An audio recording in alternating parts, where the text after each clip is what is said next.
Good afternoon. I think we can do better than that. Good afternoon. It's a pleasure to be here, and I'm really looking forward to spending some time with you talking about a word that lots of us are saying and lots of us are hearing, and that word is insight. We've heard how critical this is in selling, and I really want to spend some time with you on that. I want to do something slightly different, if you're willing.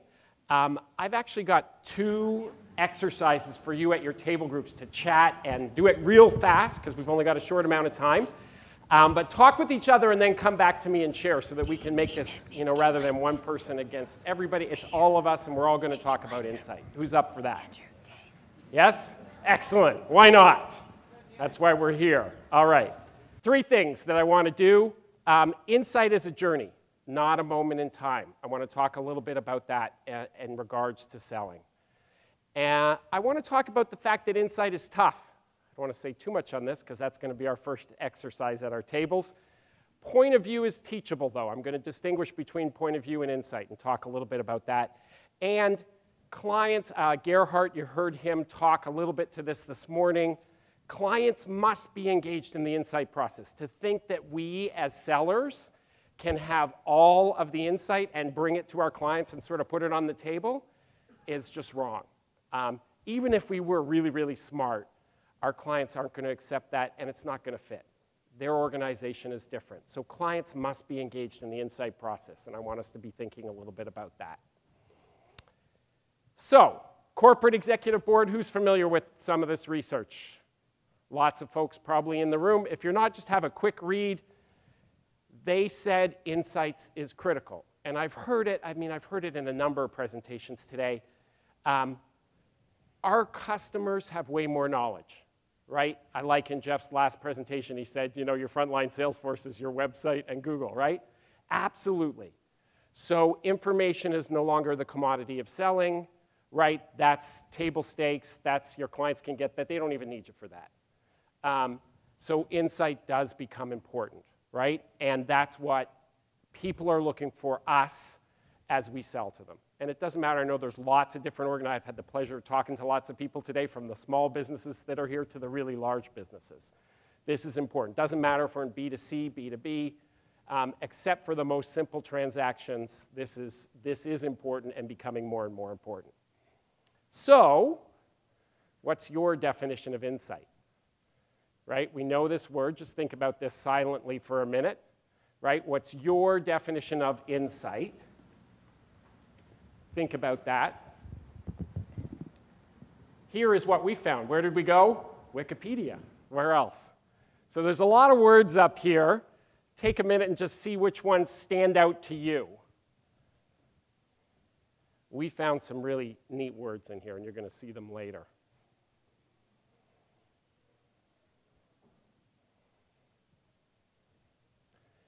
Just yell out a word. If you see a word up there that sort of stands out to you, single words.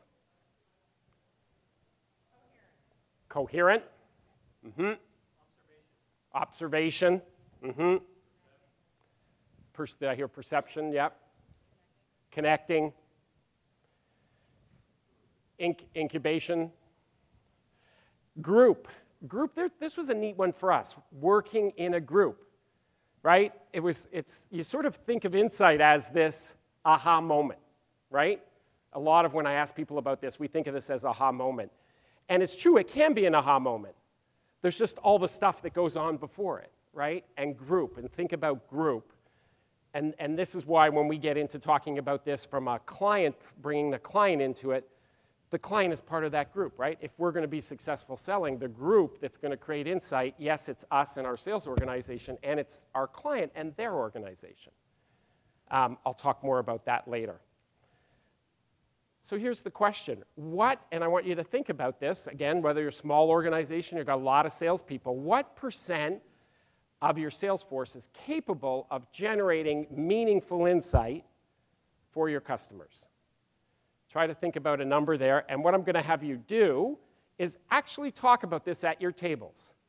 So the 2 questions, and it says 4 minutes, and I'm going to hold you to 4 minutes, and then we're going to hear from some of the tables.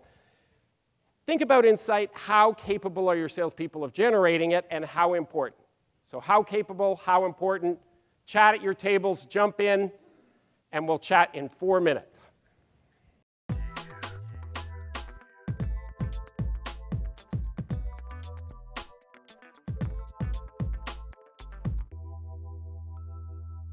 Okay, come on back. This is the tough part because, you know, I let you talk and then I don't give you very long and I bring you back. But we're going to do this twice, I promise.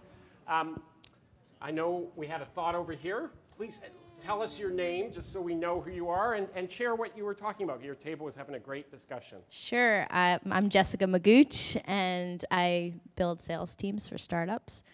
I was saying that it's the top 20% of our salespeople that I feel can really deliver insight. And those are the ones that take a professional look at their sales career and go outside of what's given to them to really become experts in the field that they're selling, experts in their competition, experts in their clients on a regular basis. Ah, interesting. And how important is it, insight? Paramount. Paramount. So right? 20% go to that, and this is critically important. Who else? Other thoughts on this? Other challenges or ideas?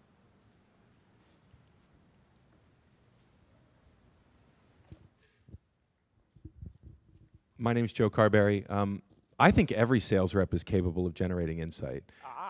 I think it's very important, and the burden lays on the organization to create an environment that fosters it and to bring it forward. They may not even know technically that it's an insight into the sales process, but if you have a system that regularly gets feedback from your sales force, I think that's your job as a leader to determine that it's an insight and it needs to affect your process. Right. So just tell me, so everyone's capable, so is everybody doing it? You said 100% capable, are capable. I mean, I think I'm hearing. Well, in my team, I don't think everyone is. I think a majority of them do it. Probably 80% of them do it. But I think it's my job to get it out of the other 20%. Ah, yep. That's great. Thank you very much. One other thought? I saw another. Oh, way over there. We'll run the microphone over here. Roseanne is helping me out here. We've got an interesting cross-section. Sorry, your name? Bill Bridgers. Bill. We've got an interesting cross-section of people who do value-added and commodity sales, and in general, the response is probably less than 20% who really sell on insight. But I think there was a consensus that it is critical to everyone, and even in commodity sales, because of changing market conditions, you really need to be able to understand what the context is and provide insight. Yeah. Interesting. This number, 20%, is a number that I hear a lot. And by the way, the research at the Corporate Executive Board said that there are these people called challengers, and they're about 20%. And I do agree, right? We have to get it at the whole sales force, right? Given what we've said, given what we know about the web and the access to information, we can't sell on information. We got to sell on insight, so we do have to get to that place. And it is the job of all of us to help with that.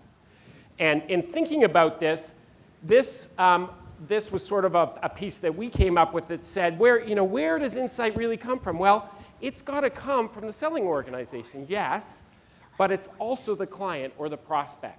They have to participate in the insight process. We unto ourselves are not going to have this insight and bring it forward. I heard a good conversation at the Metro table over here talking about what you're doing around insight. Sounds like you're doing all kinds of things. And we have to be careful that we say to our people, I'm equipping you to bring insight, and you've got to think about that in the context of how you bring it to the client and how you engage the client. And there's the public domain. There is all this information. And so what we have really found is if you think about insight, it's us plus our clients plus what's out there and known and that we can tap into. And insight is a journey, not a moment in time. And this is important because we do sometimes think of aha moments. I was thinking about a story about this a number of years back. I was with a sales manager. We were in front of a client. They were working with a competitor of ours. They were very happy with this competitor. They were seeing us as a courtesy. We kind of knew this. But along in the conversation, there was a question, and it was by my sales manager, and she was about to do a survey, and the survey was going to lead her to what was she going to do next. And my sales manager said to her, what are the 3 things that you want to learn from this survey? And it was one of those moments she stopped. She's like, wow, that's a good question. She reaches behind. She pulls out the survey. She actually started looking through the survey a little bit. She started jotting notes. She came up with the 3 things that she wanted to know. And then he said, so is the survey going to give you those answers? Is it going to answer those 3 things? And when she looked at it, the survey wasn't.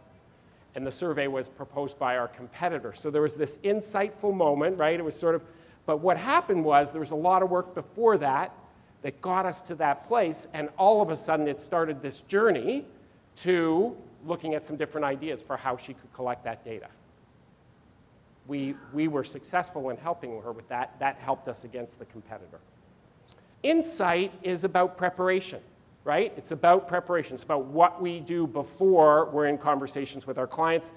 It's about dialogue. It's about deeper dialogue. It's about different dialogue. We've really been studying this a lot to think about how do we equip salespeople with a process that they can use in selling in the dialogue to help them bring insight. And it's about incubation. You saw this word in the definition, and when we saw that, it started us thinking a lot about this.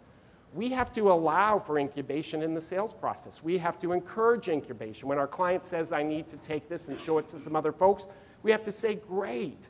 I'd love to be involved with that. I'd like to help with that, because that's all part of the incubation process. We know that. So in terms of the sales organization, we own a piece of this. And later I'm going to talk about how we engage clients into this, because we have to engage clients into this process.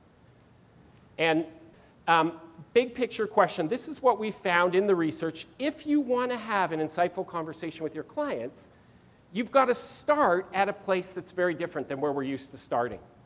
So, if I'm, say, a retail banker or something, and someone calls me up and says, I want a mortgage, well, I'm used to them coming in and we're going to talk about their mortgage, right? And we're going to have a conversation that's pretty predictable around that.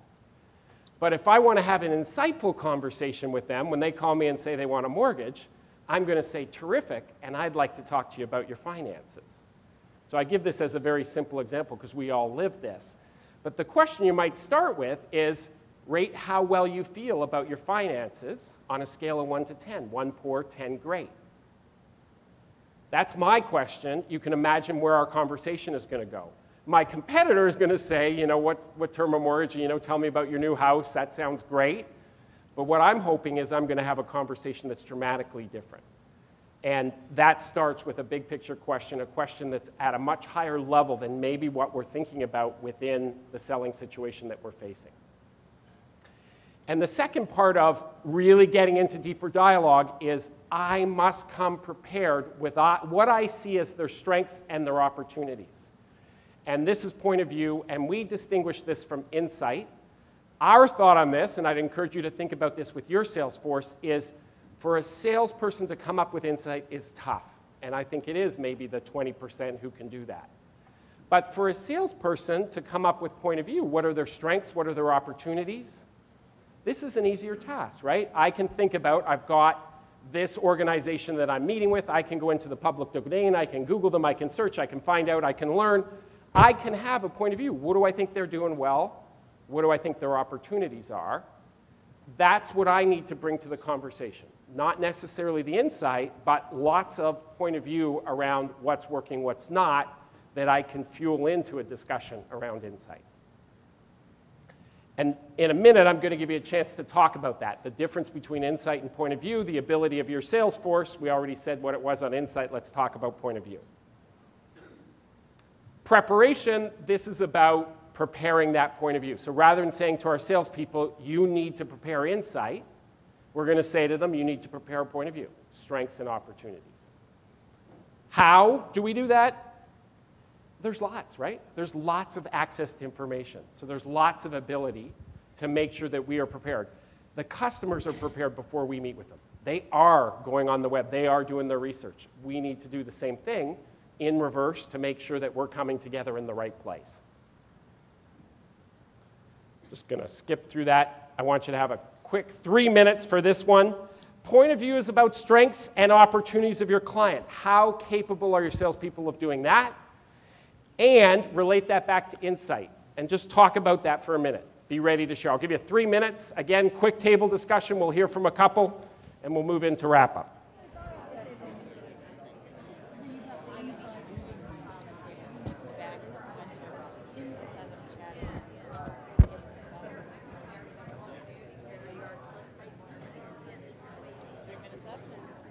Okay, again, I know I let you chat and then I stop you just as you're getting rolling, but let's share a couple of things and then I'm going to move into a few more thoughts. I think this table, I heard some good ideas here. I'd love to hear from one of the, everybody point at one person and they get to speak. That's the way it works.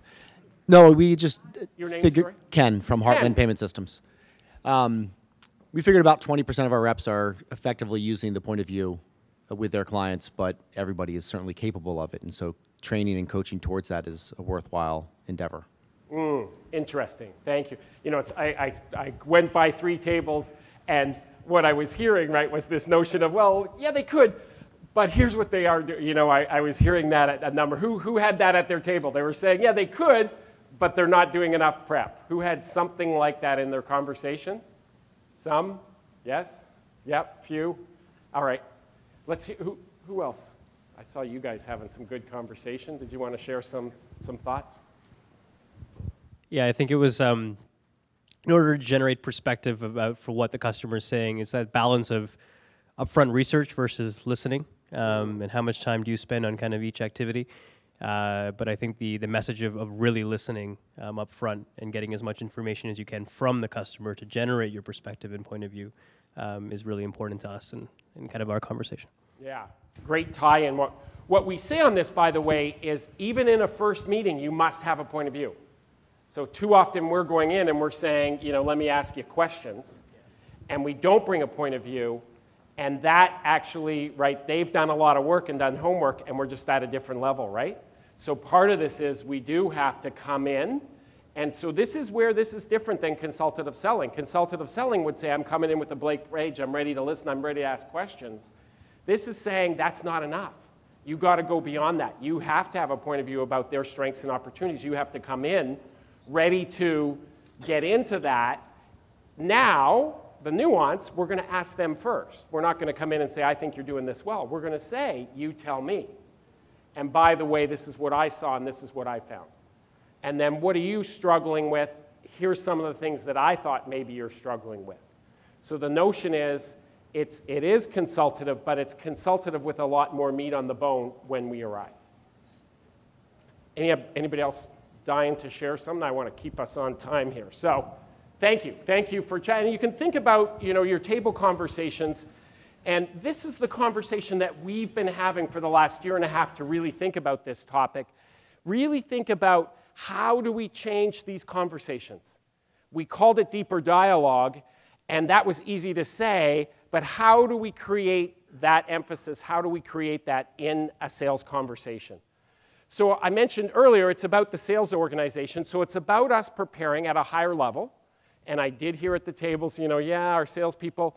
Part of this is we have to help them to see that without prep, you are going to be wasting your time and your client's time.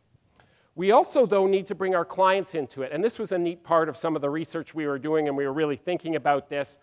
And what we came up with, just have a quick read, but this would be a pre-email that you would send prior to a sales meeting.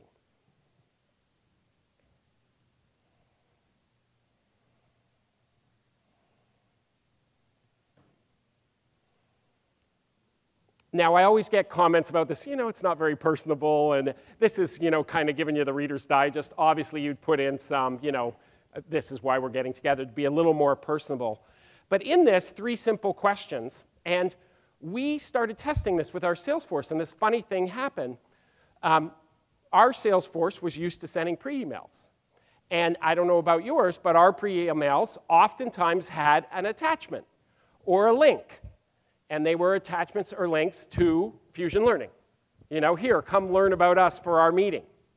And we oftentimes went into meetings and people, you know, had looked at a little or you know, maybe looked at one thing. we started sending this email instead, and guess what? It wasn't about us, it was about them. And this really cool thing happened. We started to get responses back. Prior to the meeting, we had one salesperson, 5 meetings in a row, they sent out this pre-email, and they actually got commentary back from the customers. Why? Because this is saying, I want to talk about you, rather than I want to talk about me. We went into a meeting, this is 3 weeks ago, went into a meeting with a contact center that runs contact centers all over the world, 22,000 employees. We were meeting with the CEO. My colleague Scott had sent this email. The CEO walked into the conference room where we were meeting with him. The first thing he said was, I really enjoyed getting that email. And he pulled out his piece of paper and he had notes written on it. This made me think. So what you can see with this is we need to prepare and have a point of view, and we need our clients to prepare and have a point of view. But rather than point of view about us, point of view about them for each of us. And this is the starting point of insight. So I'm not going to, I'm running out of time here, not going to say a lot more about this. What I wanted to do with you today, just to kind of, poke a little and get you thinking, and we would love to continue the dialogue on this.